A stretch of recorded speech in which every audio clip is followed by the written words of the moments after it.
हुआ है, पूरे विपक्ष के लोगों को ये लोग इतना दबाने का प्रयास किए कि विपक्ष एक हो गया है। और जहां तक ये लोग बात कर रहे हैं कि नीतीश कुमार जी नहीं रहे, नीतीश कुमार जी वही हैं, लेकिन आप लोगों के चाल को अच्छी तरह से केवल नीतीश कुमार जी नहीं, पूरे विपक्ष के लोग इस चीज को समझ गए हैं और आने वाले लोकसभा चुनाव में कड़ा प्रहार करेंगे। बीजेपी के चाल को 17 साल लगा दिए नीतीश कुमार जांचने में, 17 साल बीजेपी के साथ रहे। देखिए कैसे डसेगा कौन मुझे जानता हूं मैं, लेकिन किसी की खौफ कहां मानता हूं मैं।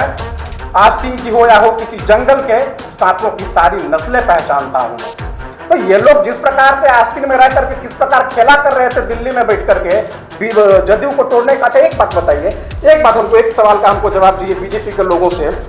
हमारे साथ ये गठबंधन में थे, गठबंधन धर्म का पालन करना चाहिए। आंध्र प्रदेश में हमारे विधायक को क्यों मिला दिए थे? ये गठबंधन धर्म का पालन है और आज बड़ा ज्ञान दे रहे हैं, राजनीतिक गुरु बने हुए हैं ये लोग। अरे जनता इनके खेल को भली भांति समझ चुकी है और आने वाले चुनाव में देख लीजिएगा इनका सुपना साफ हो मानते जाएगा। हैं कि नहीं। नमस्कार, आप NBC 24 देख रहे हैं और मैं हूं निखिल। बिहार में सियासी भूचाल मचा हुआ है लगातार। तमाम जो विधायक हैं उनकी पार्टियां जैसे RJD हो गई और JDU हो गई, तमाम अपने विधायक और मंत्रियों को बैठक के लिए बुला रहे हैं और लगातार कई दिनों से आरोप प्रत्यारोप का दौर चल रहा था। बिहार विधानसभा का मानसून सत्र चल रहा है, वहां भी हंगामेदार हो रहा है। हमारे साथ JDU के युवा नेता कृष्णा जी हैं। क्या लगता है, नीतीश कुमार तेजस्वी यादव से इस्तीफा लेंगे? नहीं, देखिए इस्तीफे का सवाल नहीं है। आप भी जान रहे हैं और समस्त लोग जान रहे हैं, देशवासी जान रहे हैं और बिहार के लोग भी जान रहे हैं कि किस प्रकार बीजेपी स्वायत्त संस्थाओं का दुरुपयोग करती है। आखिर उतने दिन तक तेजस्वी यादव जी साफ थे, मामला न्यायालय में है, न्यायालय उस पर विचार करेगी, न्यायालय अपना जो भी फैसला देगी वो सर्वमान्य होगा। तो लेकिन इन लोगों का जो मोनोपोली चलता है, बीजेपी का जो मोनोपोली चलता है, किस प्रकार ये लोग स्वायत्त संस्थाओं का दुरुपयोग करते हैं, ये पूरे देश में छिपा हुआ नहीं है, सब लोग देख रहा है। और यही स्थिति अगर इन लोगों का रहा तो ये लोग विपक्ष को किस प्रकार से बांटने का काम करते हैं, बरगलाने का काम करते हैं। और बीजेपी का डिटर्जेंट पाउडर है। अभी महाराष्ट्र में जो बीजेपी के साथ लोग चले गए, सरकार में शामिल हो गए, वो स्वच्छ हो गए। नीतीश जी जीरो टॉलरेंस की, अपराध मुक्त बिहार की बात करते तो फिर कैसे इस्तीफा नहीं लेंगे? नहीं, देखिए अपराध मुक्त बिहार की बात हम शुरू से कर रहे हैं और हम लोगों का USP रहा है लॉ एंड ऑर्डर के साथ विकास करना।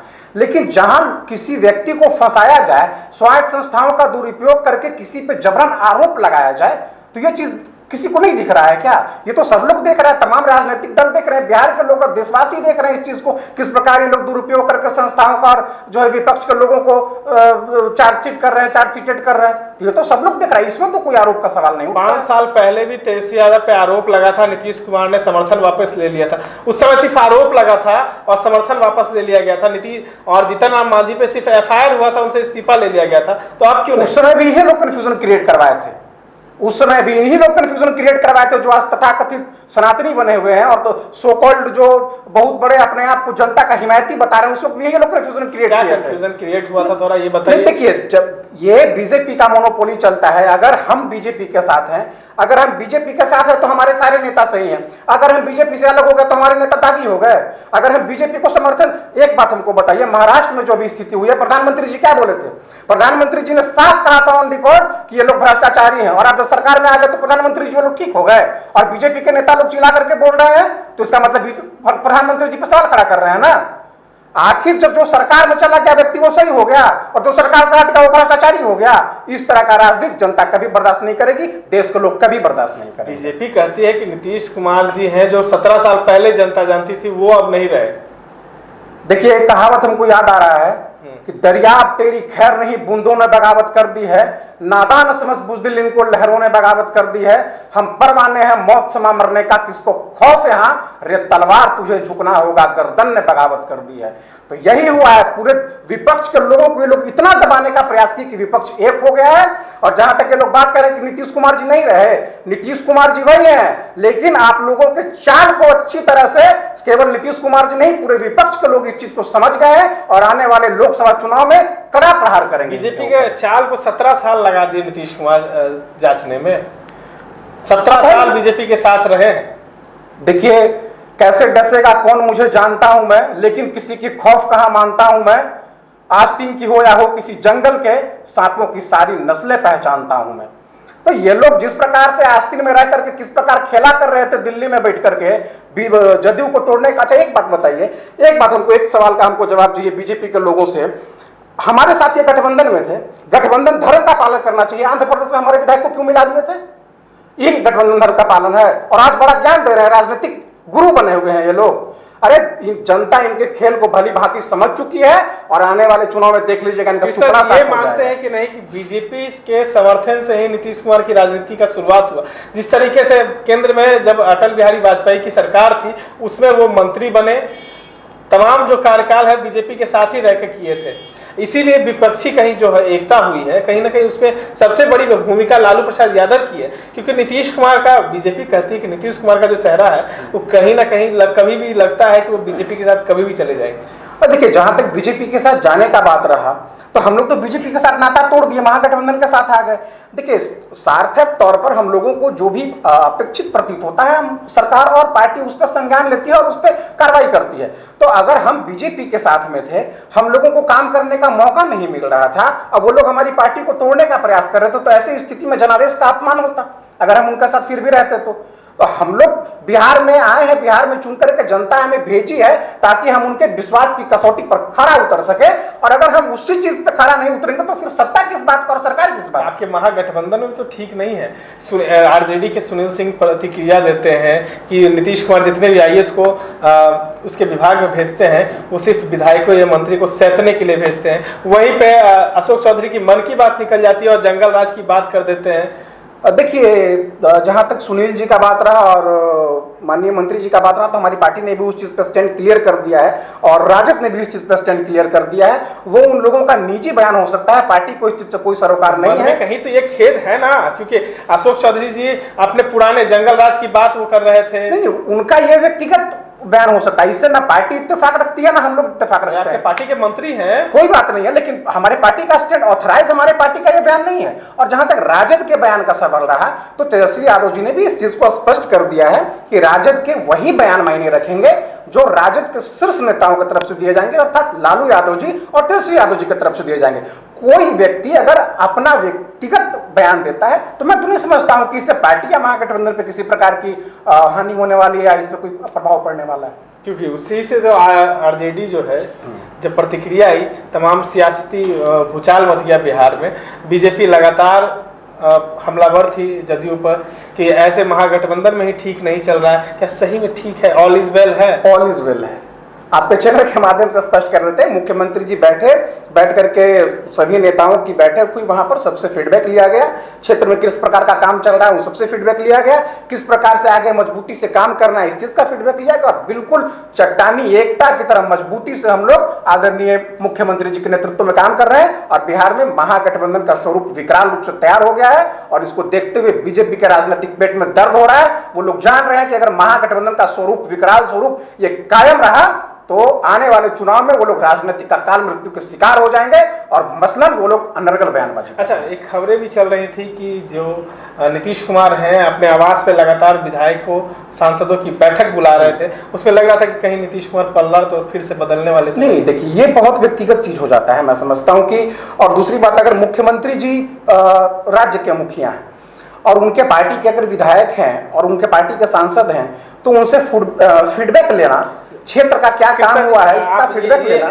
इस पे हम एक सवाल खड़ा करेंगे क्योंकि मुख्यमंत्री हैं, ठीक है, वो सभी राज्य के लिए हैं, तो विधायक और मंत्री जो हैं तमाम राज्यों के हैं, कई विभाग आरजेडी के भी पास है, तो उनके भी विधायकों को बुला के बैठक करनी चाहिए, उनके क्षेत्र की समस्या पूछनी चाहिए, उनके विभाग की समस्या। तो कल बैठक में पूछे ना, वो अपने विधायक की नहीं, कल जो बैठक हुई, कल बैठक में सारे लोगों से पूछा गया। उससे हाँ, आवाज मैं उस पर आ रहा हूँ। उससे पहले जो बैठक हुई थी उसमें कुछ लोग, कुछ सांसद और कुछ विधायक लोगों को बुला करके जिनको लगा था कि जिनके क्षेत्र में कुछ समस्याएं हो सकती हैं, योजनाओं का क्रियान्वयन हुआ, जिसमें कुछ अगर त्रुटि होंगी तो उसका फीडबैक लेने के लिए मुख्यमंत्री जी बुलाए थे। और जहां तक बात रहा सबों का, तो कल तो बैठक हुआ ही है। एक अंतिम सवाल है, लगातार सदन में भी सवाल उठ रहा है और सड़कों पे भी सवाल उठ रहा है और आपके गठबंधन के कई विधायक भी हैं, उनके समर्थन में आ गए हैं, जैसे भाजपा माले के तमाम विधायक। एसटीटी के जो अभ्यर्थी हैं लगातार सड़कों पे हैं, उन पे लाठियां भी बरसाई गई। तेजस्वी यादव ने 10 लाख रोजगार के वादे किए थे, मुख्यमंत्री नीतीश कुमार ने उसको बढ़ाकर 10 लाख और बढ़ा दिया, 20 लाख रोजगार के वादे कर दिए। लेकिन छात्र भी सड़कों पे हैं, लाठी डंडे खा रहे हैं। क्या ये सही बात है? डोमिसाइल नीति को लागू जो किया गया है, हटाया गया है, क्या वो फिर से लागू होगा? देखिए, डोमिसाइल नीति तो था ही नहीं। और जहाँ तक बात रहा कि जो ST/AT के छात्र हैं, तो राज्य सरकार की समर्थन उनके साथ है, राज्य सरकार उनके भलाई के लिए हमेशा खड़ी है। और जहाँ तक सवाल रहा डोमिसाइल नीति का, तो देखिए, कोई भी एग्जाम अगर आयोग कंडक्ट करवाता है, आयोग अगर कंडक्ट करवा रहा है और हम उसमें सीमित कर दें सिर्फ बिहार के लोगों को, तो कोई भी व्यक्ति आसानी से न्यायालय में जाकर के इस फैसला को रद्द करवा सकता है। ऑलरेडी आपको जानकारी होगा कि न्यायालय में 6 मामले लंबित हैं, ऑलरेडी न्यायालय में 6 मामले लंबित हैं। तो इसको देखते हुए, और जहां तक बात रहा कि देखिए, बाहर के लोग आकर के अगर एग्जाम देंगे, कंपटीशन अगर ज्यादा अच्छा होगा, कंपटीशन अगर टफ होगा, तो उसमें जो क्रीम लोग होंगे, जो क्वालिटी वाले लोग होंगे, वही परीक्षण करके हमारे पास आएंगे। और इसका नतीजा ये होगा कि हमारे पास क्वालिटी ऑफ एजुकेशन मिलेगा, क्वालिटी के शिक्षक मिलेंगे, तो बच्चों को अच्छा ज्ञान मिलेगा। जैसे आप बोले कि कोर्ट में मामला चल रहा है, नहीं, कई ऐसे नियम हैं जो अपने राज्यों से ही उसको भर्ती करना रहता है। जैसे शिक्षा विभाग में हो, अधिकतर जो शिक्षक होंगे वो अपने राज्यों से होंगे। केंद्र सरकार की अगर कोई विद्यालय होगी या नीति होगी, उसमें तमाम राज्यों की भूमिका नहीं। तो यहाँ पे आयोग एग्जाम कंडक्ट करवा रही है, बिहार लोक, हाँ बता रहे हैं आपको, बिहार लोक सेवा आयोग एग्जाम कंडक्ट करवा रही है। तो बिहार लोक सेवा आयोग, अच्छा दूसरी बात देखिए, कितना बड़ा गलतफहमी क्रिएट किया गया है डोमिसाइल नीति पे। जहां तक सवाल रहा, तो बाहर के जो छात्र आकर के हमारे यहाँ एग्जाम देंगे, चाहे वो SC/ST कैटेगरी से हो, EWS कैटेगरी से हो, लेकिन वो हमारे यहाँ अगर आकर के एग्जाम देंगे, तो उनका कट ऑफ जनरल के माफिक ही रखा जाएगा। जनरल का जितना कट ऑफ होता है उतना ही रखा जाएगा। तो छूट तो इसमें भी मिल रहा है, ये भी तो बताना चाहिए लोगों को। आज भी सदन के बाद तमाम विधायकों की जो है वो धरना प्रदर्शन कर रहे हैं। बिल्कुल, देखिए, लोकतंत्र में सभी व्यक्ति विशेष को और खासकर राजनीतिक दलों को और प्रेशर ग्रुप्स को भारत के महान संविधान के द्वारा ये उनको अधिकार प्राप्त है कि अनुशासित और लोकतांत्रिक तरीके से वो अपनी मांग को रख सकते हैं। और मैं आपके चैनल के माध्यम से एक अपील करना चाहता हूं कि लोकतांत्रिक और अनुशासित तरीके से करिए। राज्य सरकार आपके साथ खड़ी है। राज्य सरकार जितने भी सार्थक रूप से जो भी अपेक्षित प्रतीत होगा, राज्य सरकार उस पर विचार करेगी, गहनता से विचार करेगी, लेकिन लॉ एंड ऑर्डर को बिगाड़ने का प्रयास न करें। कुछ एकाध लोग होते हैं, पिछले बार भी जो हुआ था ST/AT का छात्र जो वहां पे शांतिपूर्ण तरीके से, लोकतांत्रिक तरीके से अपनी मांग को रख रहे थे, तो मैं नहीं समझता हूं कि कलम उठाने वाले हाथ में कभी पत्थर उठ सकता है। तो वहां पे कुछ लोग आए थे जो बिगाड़ने का प्रयास किए, तो सौहार्दपूर्ण वातावरण को बिगाड़ने का प्रयास किए, तो पत्थर उठाए, तो लॉ एंड ऑर्डर का मामला हो जाएगा। उसमें तो ना पार्टी कुछ करेगी, ना सरकार कुछ करेगा।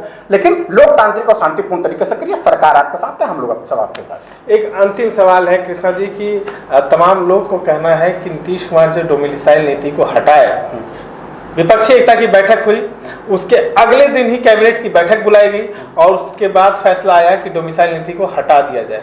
और देखिए, मैंने कहा ना, सरकार तो कहीं ना कहीं लोगों को लग रहा है कि नीतीश कुमार केंद्र के और अग्रसर हैं, वहाँ केंद्र के दिल्ली के सपना देख रहे हैं, तो इसीलिए कहीं इसको हटाया तो नहीं गया। नहीं, देखिए, जहाँ तक दिल्ली का सपना देखने का बात रहा, तो कोई भी व्यक्ति सपना देख सकता है, दिल्ली का अच्छी बात है सपना देखना। लेकिन मैं स्पष्ट कर देता हूँ, हमारे राष्ट्रीय अध्यक्ष जी ने भी क्लियर किया था कि मुख्यमंत्री जी मार्गदर्शक हैं, प्रधानमंत्री को उम्मीदवार या दावेदार तो नहीं है। हम लोग सब विपक्ष को एक साथ ला रहे हैं। बीजेपी का जो डिविजन पॉलिटिक्स चलता है उसके खिलाफ हम लोग सबको एक कर रहे हैं। जो उन लोगों का चलता है पॉलिटिक्स, बांटने का और फंसाने का पॉलिटिक्स चलता है, उसके विरुद्ध में हम लोग सबको एकजुट कर रहे हैं, मजबूत कर रहे हैं। और ग्राउंड लेवल पर जनता के बीच जाकर के बीजेपी के सारी साजिशों को पर्दाफाश करने का हमारा यही मोनोपोली। चलिए, कृष्णा जी से एक अंतिम सवाल जान लेते हैं। बिहार में मुख्यमंत्री तेजस्वी यादव कब बन रहा है? देखिए, ये डिसाइड करने के लिए मैं नहीं समझता हूं कि हम लोग यहाँ बैठ करके डिसाइड कर देंगे कि मुख्यमंत्री कब बनेंगे। अगर ये डिसीजन कुमार मंच से कह दिए थे कि अब इनके हाथों में, तेजस्वी यादव को इशारा करते हुए एक कार्यक्रम के दौरान तेजस्वी यादव के ओर इशारा करते हुए कह रहे थे कि अब ये आगे सब कुछ संभालेंगे। अब देखिए, मुख्यमंत्री जी का ये राजनीतिक चरितार्थ रहा है, मुख्यमंत्री जी का ये राजनीतिक चरित्र रहा है कि वो जिसके साथ भी रहे उसको वो आगे ही बढ़ाएं। वो कभी पीछे खींचने का काम नहीं किए, बीजेपी के तरफ पीठ में खंजर घोंपने का काम नहीं किया, वो सबको आगे बढ़ाए। खासकर युवाओं को तो मुख्यमंत्री जी और मौका देते हैं। अब जहां तक बात रहा कि मुख्यमंत्री कब बनेंगे, तो ये मैं समझता हूं बिहार के जनता के हाथ में, जनता जिससे अपना जनादेश देगी, महान मतदाता जिससे अपना जनादेश देगी, वो लोग चुन करके आएंगे और महागठबंधन के घटक दल बैठ करके इस पर चर्चा करेंगे। जहां सहमति बनेगी वहां सब लोग। तो ये थे हमारे साथ जदयू के युवा नेता कृष्णा, जिन्होंने तमाम बातों को किस तरीके से बेबाकी से रखा। इसी तरह के तमाम अपडेट्स के लिए बने रहे NBC 24 के साथ। धन्यवाद।